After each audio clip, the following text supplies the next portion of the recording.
tignan nyo yung gagawin ko sa Gusion. Di na talaga siya makakagalaw. Second skill, sabay ulti syempre. Bad Ninja Signature. Wala pa naman tong ulti, kaya wala na talaga tong gagawin. Aray mo, pakak! Bad Ninja nga pala at kilalang Hanzoman. Ngayon, magsusolo tayo. Ang gamit ko nga pala dito, Pilot. 134 stars nga pala tong gamit ko. At buti na lang, jungle tayo. At syempre, isushow na natin agad yung Hanzo para hindi na nila iban. Nagre-reklamo na nga yung mga kasama natin dito. Dami raw butas, tapos sabi ng S5, balagbagin na daw. At ang gamit pa rin natin dito ng emblem, support emblem pa din. Dalawang boots saka Warcry. Makikita nyo naman dito, kumikinang-kinang yung ating border. Magkaduo pala sila. Dapat yung matching dito, pare-parehong solo lang no? Syempre, bago tayo magumpisa sa mga hindi pa naka-follow, baka lang naman, i-follow mo na yan. At i-heart nyo na rin tong video. Bonus na lang din talaga pag share nyo. Syempre, yung ikot natin, kung saan yung gold lane, dun tayo mag-invade. Yun lang mga boss, dito sila nag-start. Nilis pa nga ng Gusion. Pero hindi natin agad-agad pupuntahan yan. May naisip ako, ire-retry ko na lang to. Tiniming ko nga talaga yung retry ko dito. Tignan nyo yung gagawin ko. Sayang yung pinaghirapan ng Lancelot.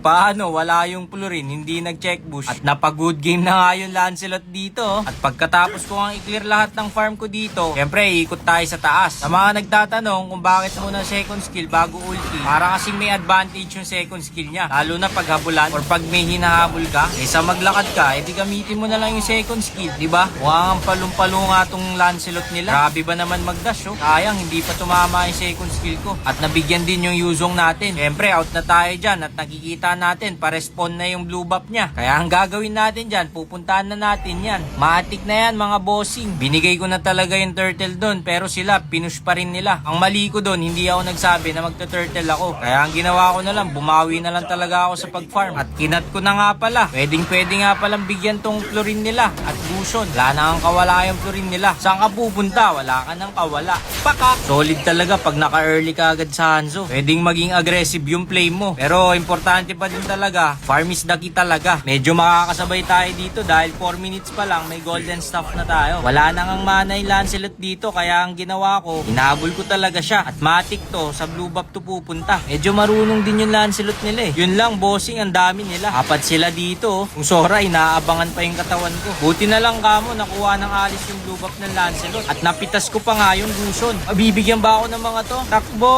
Laking tulong din talaga ng second skill Kitang-kita nyo naman. Mapipitas na sana ako dun. Maganda rin yung support emblem. Napansin nyo? Gamit na gamit. Tapos, naka-river expanding pa. Kaya kung bulan lang naman, hindi kayo mahabol dito. Naka-wilderness blessing ka Tapos yung ice retribution. Para ka pang naka-sprint, di ba?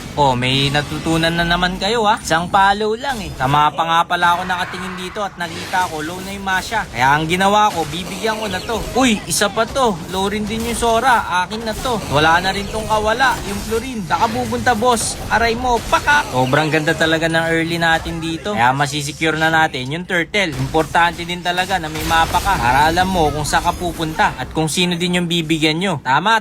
Pagkabuhay ng Florin dito, syempre, papaultihin na natin agad to. Florin lang din talaga target ko dahil yan yung pinaka talagang number 1 tatanggalin natin. At worth it naman, kahit di natin siya napitas, napaulti naman siya, di ba? Uy, nag-aabol pa yung Masha dito. Kala mo tatagos. Dami akong kasama, boy. Ikaw patuloy yung mabibigyan. Nice one, team. Hinabalagbag nga talaga nila. Ilis siguro sila, kaya talagang palong-palo din sila maglaro, no? Pansin ko lang pag walang ulti si Hanzo, wala siyang ginagawa. Kaya ang number 1 talagang ginagawa nyo, mag-farm na lang talaga kayo. Paano ba yan? May ulti na tayo. At ang target lock natin dito, yung Florin. Aray mo, pakak! Mag-godlike na nga tayo. 6 minutes pa lang, meron na tayong corrosion. Nabitin nga yung energy ko dito. Pero nakuha ko pa rin yung buff niya. Yun nga lang, natrap ako dito. Kaya mukhang mapipitas talaga nila ako. Aray mo, enti lang, bawi tayo. Pagkabuhay ko nga, syempre, rekta tayo ng turtle. Dahil napitas nga rin nila yung Lancelot. At talagang sinusubukan ko talagang bigyan yung Florin. Yun nga lang, napaflicker siya. Pero okay na yun. Malaking bagay na yun. Kukunin ko nga sana yung red buff niya, pero wala pala. Kung mapapansin nyo sa taas kasi, may red, di ba? Alam nyo naman ako, pag may nakita ako sa map ng buff, matik yan, mga bossing. Kukunin ko talaga yan. Yung MM nga pala namin dito, tilted na raw siya. Pero ang ginawa ko pa rin dito, hinahanap ko yung Florin. Siyempre, yun lang talaga yung number 1 na tatanggalin natin. Pag wala nang heal, wala nang gagawin. At napa-ulti pa nga siya doon. Pero pinilit ko pa rin tong bigyan. Natanggal ko talaga yung healer nila. Ayun lang mga boss, nandito na yung Masha, pati yung Gusion. Akala ko nga, makakatakas pa ako dito. Yun nga lang, nakaabot pa yung skill ni Masha. Kaya nabigyan tayo. Ang gagawin ko nga sana doon, yung ulti, papatagusin ko sa gilid. Pero hindi natin nagawa. dalawa bawi na lang tayo. Saktong-sakto, pagkabuhay ko, ang lalim na itong Sora. Ang kulit din ng Hellcourt no? Dapat mapipitas na siya dun Pero syempre, liligtas natin yung buhay niya. At binalikan pa nga ng Hellcourt dito. Tapos yung Hellcourt namin dito, recall pa. Inasar pa talaga. Ang lakas mangasar no? Low life na nga yung Gusion, saka Florin. Buti na lang talaga, mabilis din talaga yung Hellcourt Romespo. Kaya nabigyan yung dalawa dun. Wala pa akong ulti, kaya wala tayong gagawin dun. Syempre, magkaka-blue buff.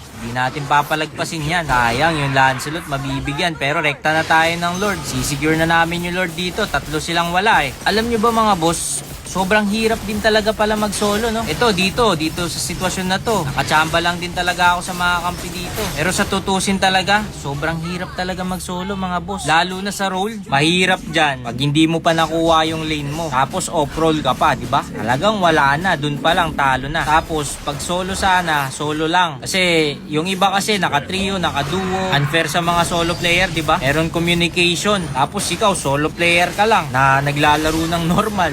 Swerte mo na lang din talaga pag matino yung mga trio at duo. Kaya ako, minsan lang talaga ako mag-solo. Mas madalas nga sa akin, trio or 5 man. Mas madali kasi manalo pag may kasama ka. Sa solo talaga, paghihirapan mo. Kaya saludo din ako sa mga solo player. Pero kasi sa 5 man at trio, mahirap din, mabigat din yung mga kalaban. Kung alam nyo lang, pag naka 5 man kami, puro mga high star yung mga kalaban namin. Halos 1K stars. Kung hindi 1K stars, mga pro player, mga MDL, ganyan. O diba, dun pa lang, mabigat na kalaban yung mga yun. Ako mga boss, one trick lang ako. Paano pag naban pa yung Hanzo ko? Di wala na. Wala, share ko lang naman. Pero tignan nyo yung gagawin ko dito kay Gusion. Kahit di natin siya nakikita, nakatingin tayo sa mapa. Makikita nyo naman na magbiblink siya. Kaya ang target lock natin dito si Gusion. Dahil wala na nga siyang kawala, aray mo, paka. Wala na siyang nagawa dun no? Siyempre, ang gagawin lang natin dito, mag-tower lock na. Naka-pilot tayo Kailangan natin stars. Hindi puro kill. Tower lock lang. Nice one, Hellcourt. At nice game nga pala sa mga kalaban natin at sa mga kakampi natin. Kung nakaabot man kayo dito, baka lang naman. Isang follow lang talaga. At ang current stars nga pala ng pinapilot ko, 135 stars na. Siguro kung naka-main lang ako, kayang-kaya ko magpa 1K stars. Bangan nyo sa next season dahil may unli stars tayo. At sure ako, kukunin na talaga natin yung top 1 global dito kay Hanzo. Salamat sa mga suporta nyo Naka-MMR pa yung Masha. GG's.